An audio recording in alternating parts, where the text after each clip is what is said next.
Good morning everyone, and welcome back to Craft Eccentricity, and this is the second part of my 11/11 haul, and today I am doing the stamps. Tomorrow I will do the dies.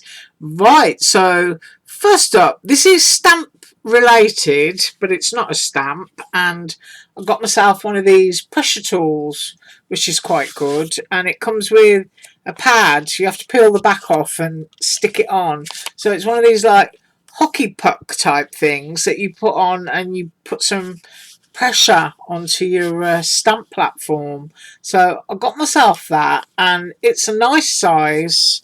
So I think I've got my ruler today. Yeah, I have. I grabbed it back. It's a fraction under 3 inches. So 3 inches in diameter is a good size. So I got myself one of those. And then I also got myself all kinds, I'm trying not to drop them, of bits of ephemera, which is not stamp related, but I wanted to share these because they come in a little bag, and it's like a little book, and they're sort of like perfect size for ATCs and sticking onto envelopes and things like that. Just really cute vintage images of Christmas, and I don't think that the images are repeated. I mean, I'll probably flick through this now and find something repeated, but I did have a look through, and I just think that they're all individual vintage Christmas card images. Let's see how close we can go. The light is a little bit better in my craft room today. Having said that, there we go, that's not too bad. But they've got that little candy cane stripe edge around all of them, and I just thought they were really sweet. So I got that one, and my hands are full. I'll put that down. And I got another one, and it came, that one's like in a little red Santa sack, and this one's got a little green tree on it, and this one is similar again, but different Christmas images. But I just thought they would be really, really cute. Look at the candy, isn't that cute? You know, sometimes you get those advent calendar type dies, and you can never find anything small enough to pop into the window.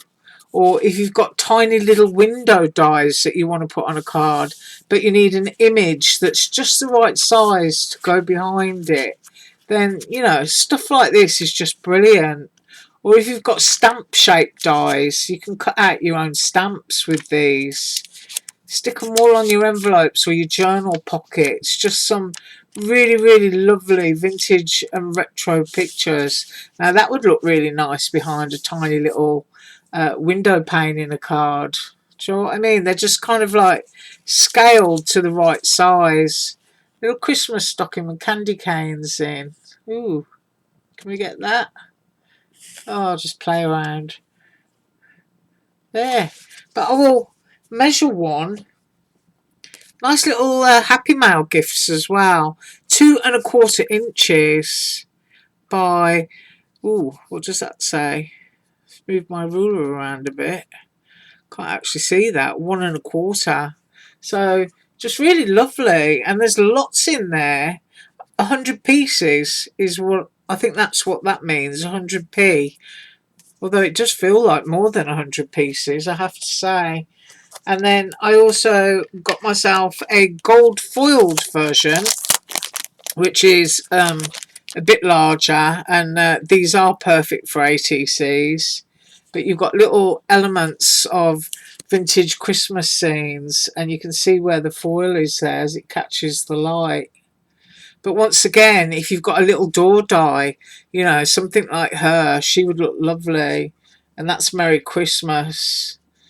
Make a little tab on the edge of your journal page using stuff like this. And there's what I meant, you know, you've got those children behind the window there in the toy store. So if you've got your own kind of little house or little windows and stuff, you can just pop things like that behind, and just really quick and easy. And I don't know how close my camera is going to let me go, those little mushrooms. Isn't it weird? Yesterday was really grey, and today it's quite bright and everything is going blurred. I wonder if it's the grey mat underneath, although I doubt it because it doesn't give any shine to it. Ah, there we are. But each one of those little mushrooms is foiled around it. Just love them. So I got that one, and then I got myself a strip of Washi Tickets, and I'll just pop that one back in the bag. And that's what these look like. And I think you get like 3 or 4 of the images to the strips, but those are kind of cute retro again. But these peel off and stick down. So I'm just kind of like counting them, and I think, yeah, 4, 5. You get 6 duplicates on each strip, and I don't know whether my nails are going to do it, but usually things like this usually do peel quite easily. You just have to like grab them. There you go. So you can see it's a thin washi strip, and it is perforated, so you can tear them off like that and then just pop it down on a Christmas card envelope or something like that you're putting in the post. So I really, really like those. Right, so those were my oddities to the stamps. I'm just going to pause and grab the stamps. Okay, so I got my pile of stamps, and there are a few I know that aren't available anymore, but I did stamp them out because if you spot them, you'll be able to know that they work and you'll be able to get them. So the first ones that I can no longer find are these. I'm going to show them on the back there. And these are like 1-inch seals. So, you know, they're just really, really cute. You can just stamp those directly onto an envelope, or you can just use them as elements on a card or a journal page. So if I flip my sheet of white cardstock over, you can see they stamp absolutely fine. So sorry about that, but that one no longer available. And then there are these two, which I just couldn't find. And these are frames, and I got the dies to go with both of them.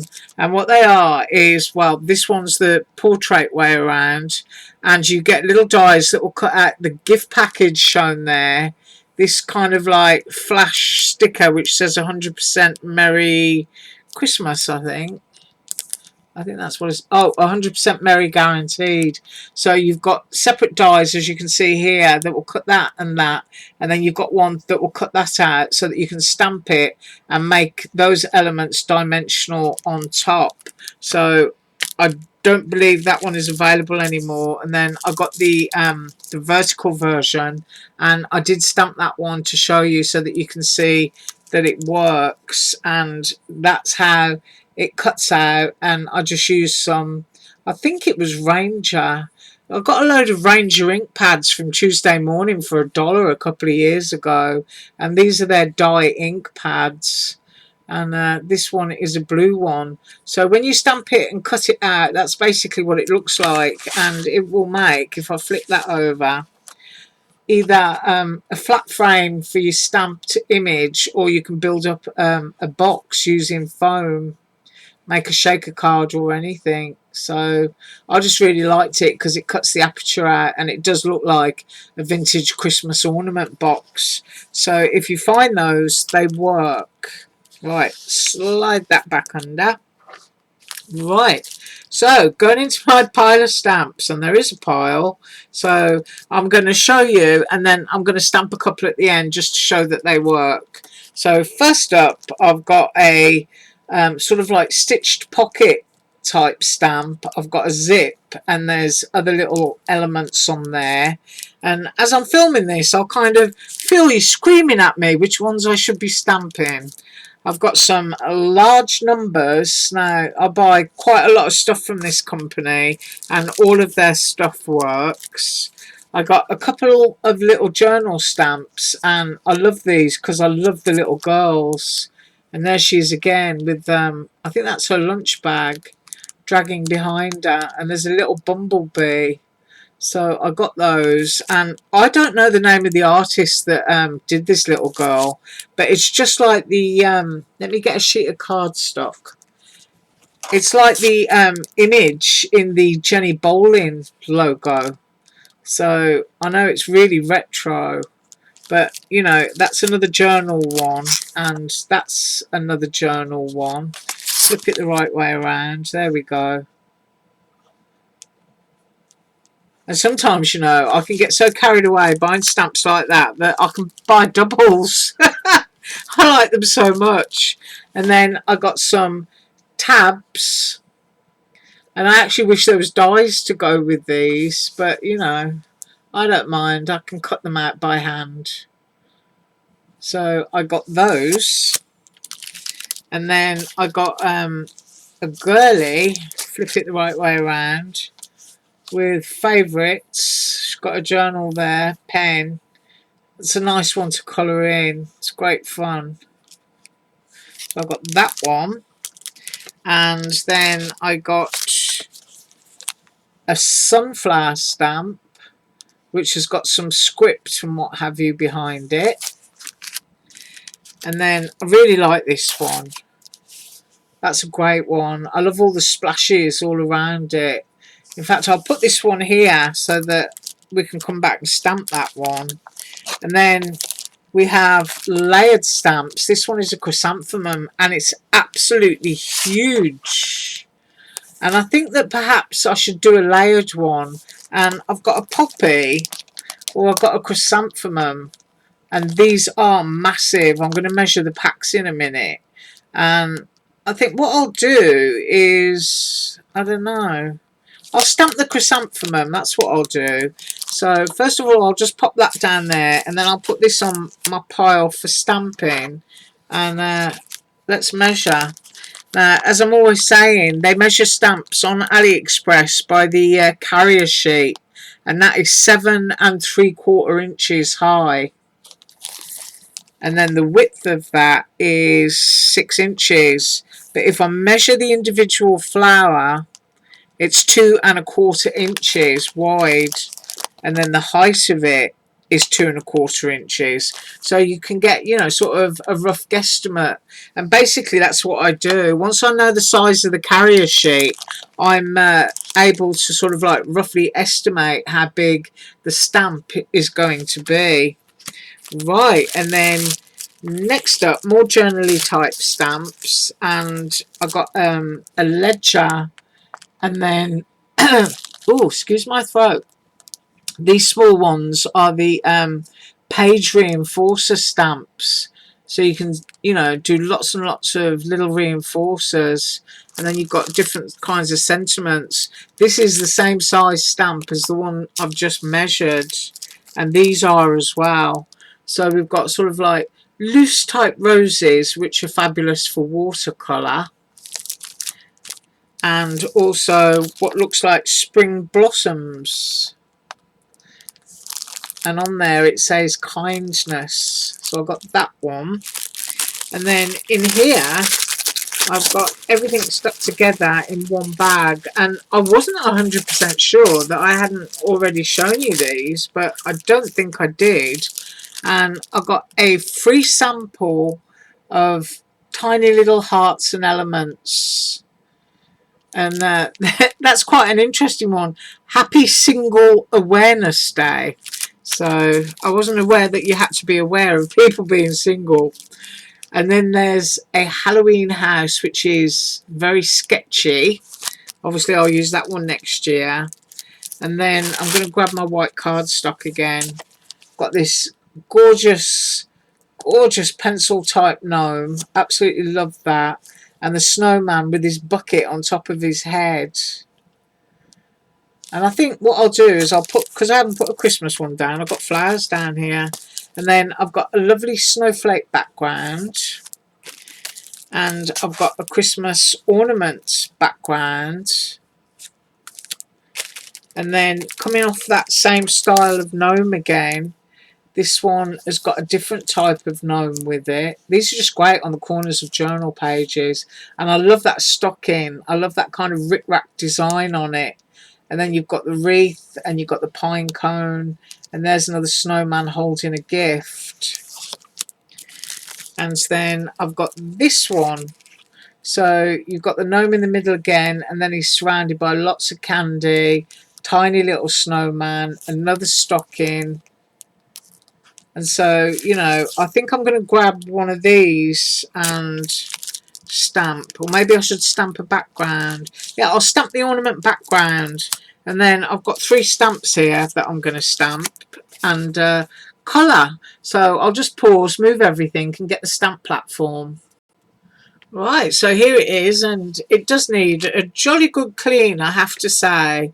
And for those that aren't aware of it, that is a piece of 2mm thick foam, fun foam from Walmart, and I just put it there because I always think it gives a better stamped impression. I've got my magnet there. I'm going to try and move it away because you get sort of like bits on here that can get bumped. Right, so let's have a look here. I'm just going to move a few more things. I'm going to squidgy that, make sure I haven't caught it under the edge. No, I haven't. It's away from the edge. And I've got my new tool, so we can try that as well. And I'm using Archival Distress. And hopefully I'm not going to whack the camera. Right, so I'm just putting ink onto here. And let's find out how it stamps.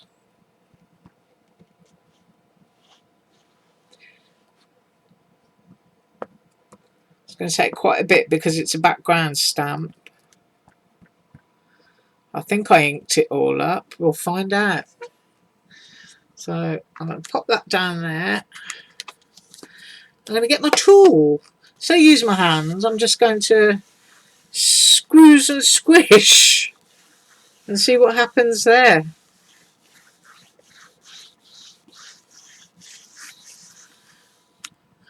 Let's have a look. Ooh, I didn't apply enough pressure here, that's for sure.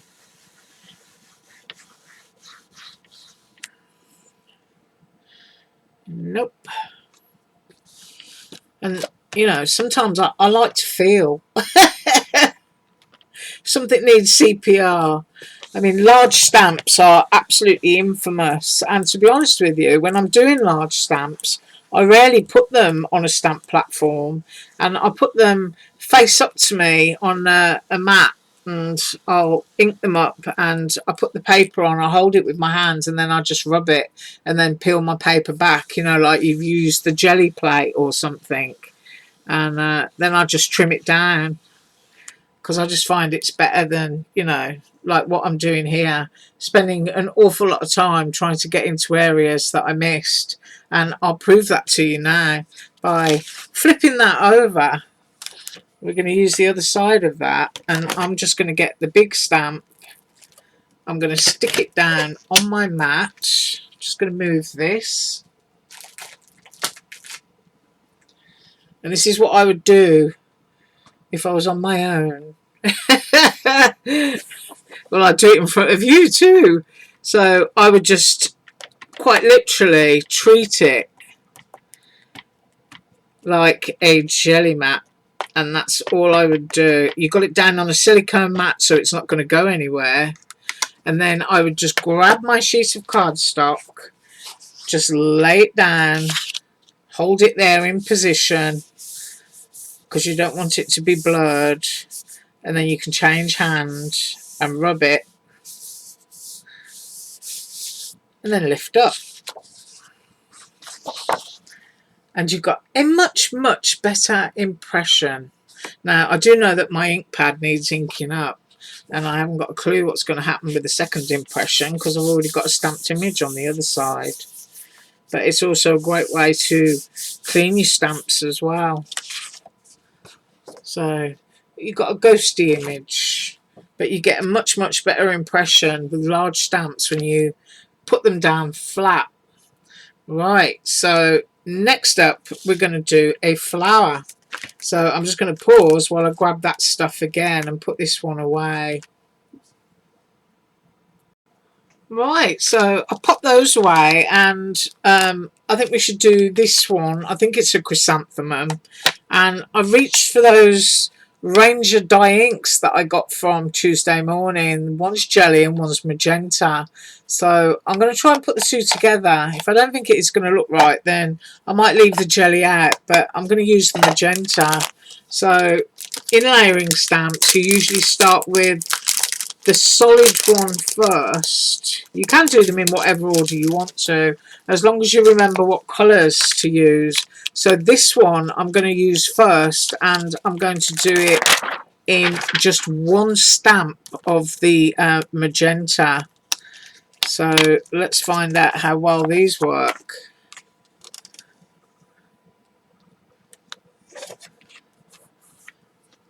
And I must admit that I'm not necessarily that big a fan when it comes to solid stamping, because depending on the quality of your cardstock, your ink can look a little bit blotchy, if you know what I mean. And you do have to give your ink sometimes a little while to sink into the paper to get the nicest effect. So you can see I only partially put some ink on that bit. So I'm going to do it again. But to be honest with you, even like that, it kind of looks a little bit distressed and vintage, if you know what I mean. So you could certainly do loads of them like that and layer up a really nice background. Right, let's try my tool. Squidgy that and let that rest for a minute. Just let it come in contact. I'm putting my fingers in there because I'm so used to stamping with my fingers. So that's what I got at the moment. So I'm going to take that one off, and now knowing that I stamped twice to achieve the base, I've got to stamp 3 times to make the colour even darker for this one. And you can see, but I can't see, but I'm hoping I've lined those up, because the whole point of this kind of stamping is to get everything lined up. So I've got that one down. I'm going into the same colour ink pad again. Now you can use several different similar shades of ink if you want to. I don't. I tend to stick with the same ink pad, because the more you put it down, the darker it's going to get. That is what I have discovered doing these. So, you know, can you see that? You're starting to get that look already. So I'm going to go again and stamp that.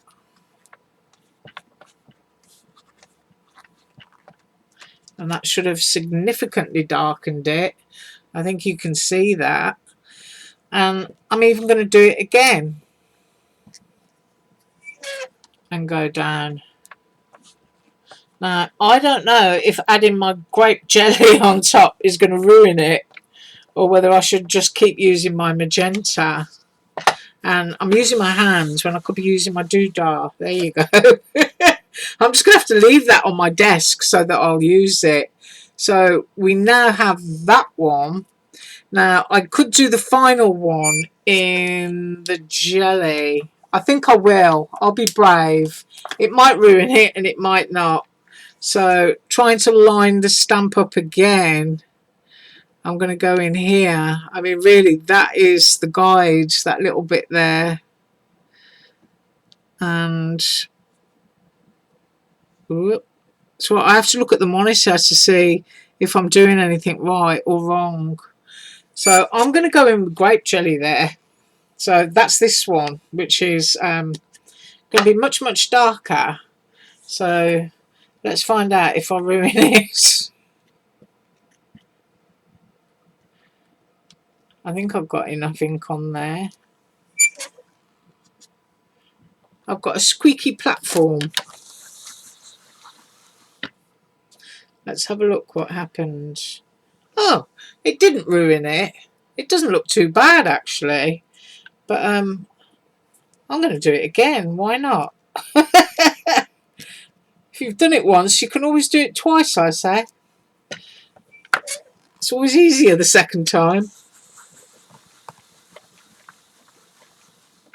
Right, now I'm going to put the lid back on that ink pad and let's have a look what we got. Let's take this off. That's quite pretty, really.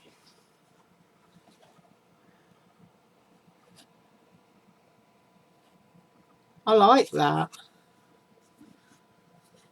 So I do believe that that is a chrysanthemum. So we know that that one works. Right, now I'm going to pause and I'm going to stamp something so we can watercolour it. Right, so I cleaned my mess up a little bit and now I'm going to use this one. I think I'm going to do the snow globe in the centre. And I've got a sheet of watercolour cardstock here. This is the great but cheap stuff from Walmart. And I'm just going to pop that there. I'm going to use my archival, this is the large pad. I've actually got a small one around here somewhere. I don't know what I've done with it. And I'm going to get some ink onto that. As I say, it needs re-inking, so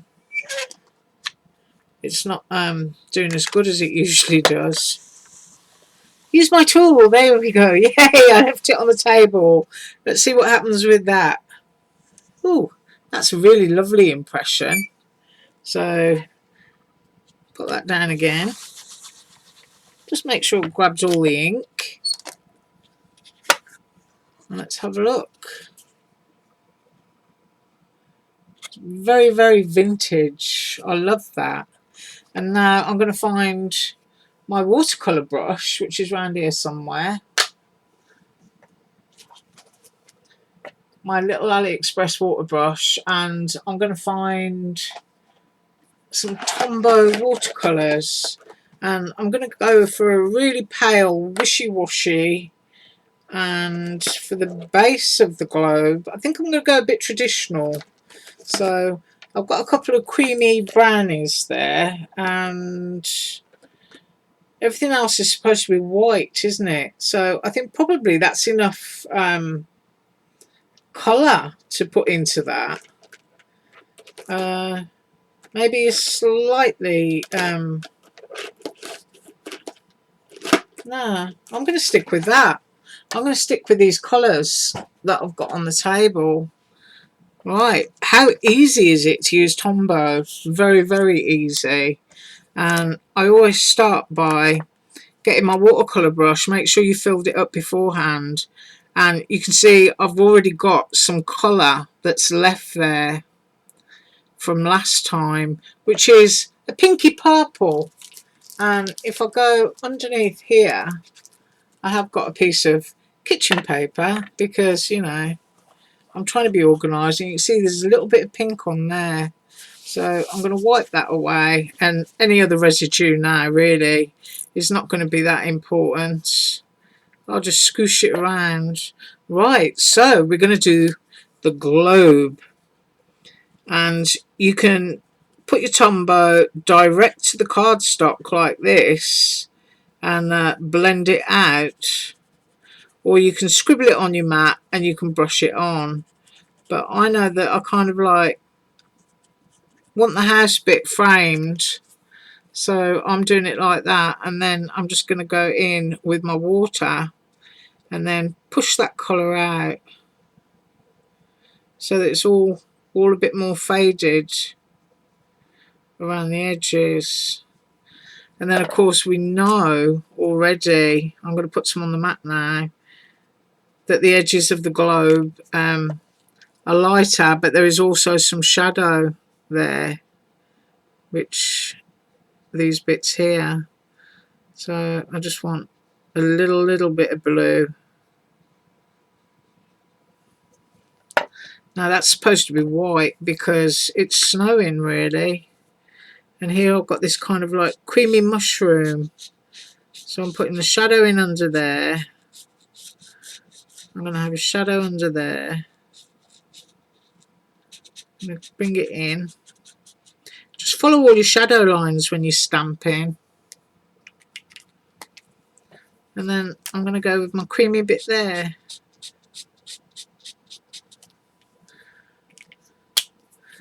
Now, I don't know what's going to happen if I go onto my wet here. It might run a little bit too much. That seems alright. Just add those darker bits in. I'm going to spin my little globe around. I want it much, much bluer down there.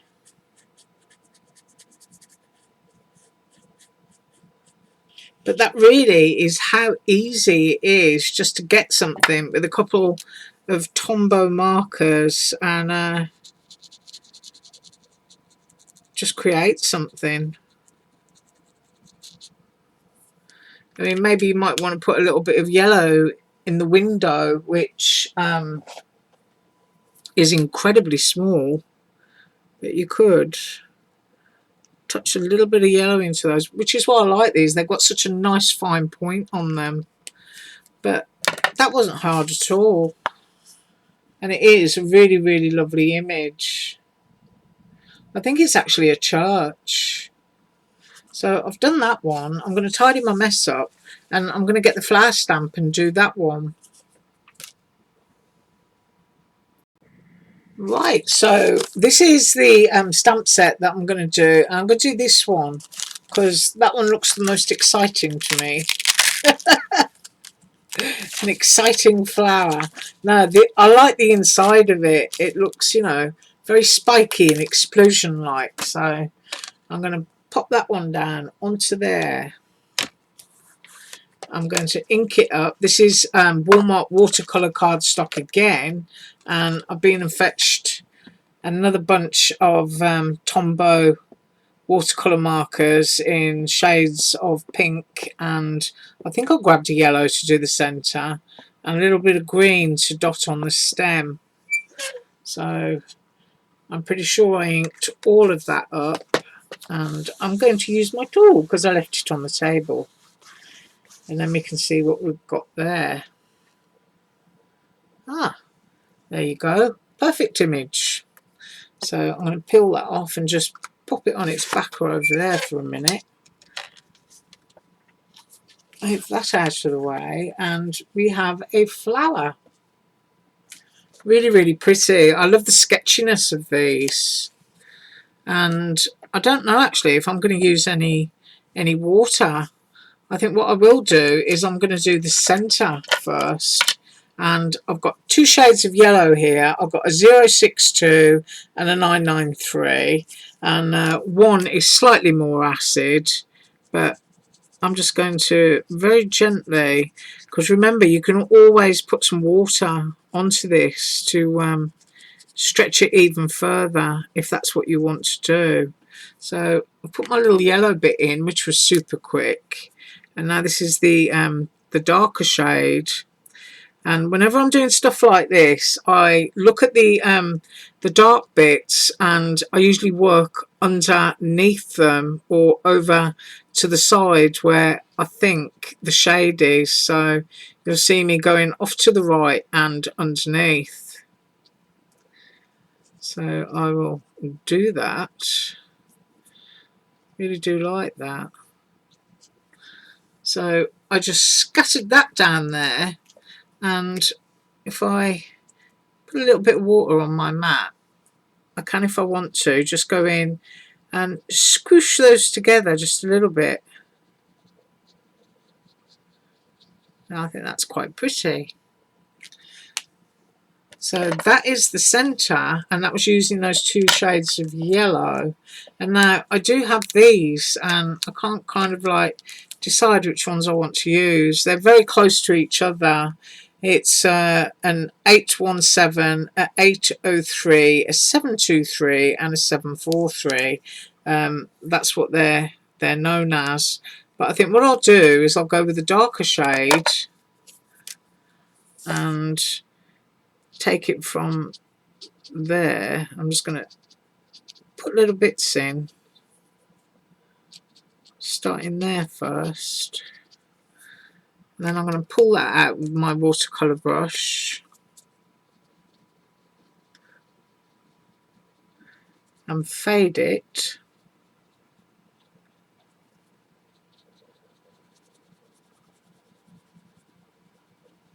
So that I've got that. And it's all looking wishy-washy and rather nice. I like that. And then I'm just going to dab it to grab any of the excess. And then I think I'm just going to go in with that very pale one here, which is, what is that, 723. And I'm going to start at this point, because this is kind of like light, and I don't have to use lots and lots of the colour, because I'm just going to go back in again with my watercolour brush. And if I want to add any shadows in there, in fact I'll do that now, and I'll just go off here, just work behind those dark lines and put it in. That's what I'm going to do.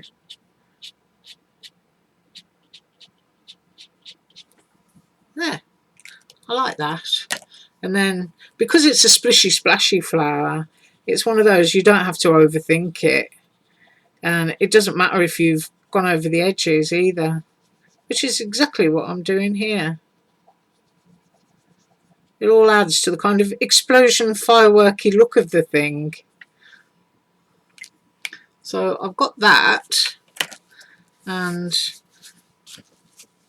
I'm going to lift it,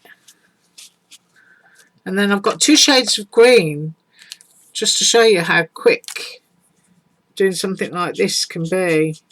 Now I've gone down in there, and we've got swirls that we can add colour to if we want to, which I did.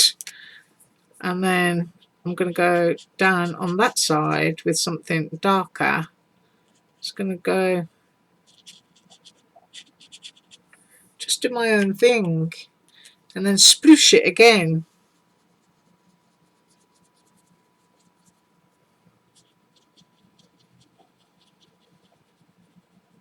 There, I've gone quiet. I'll run some of that green underneath as a shadow.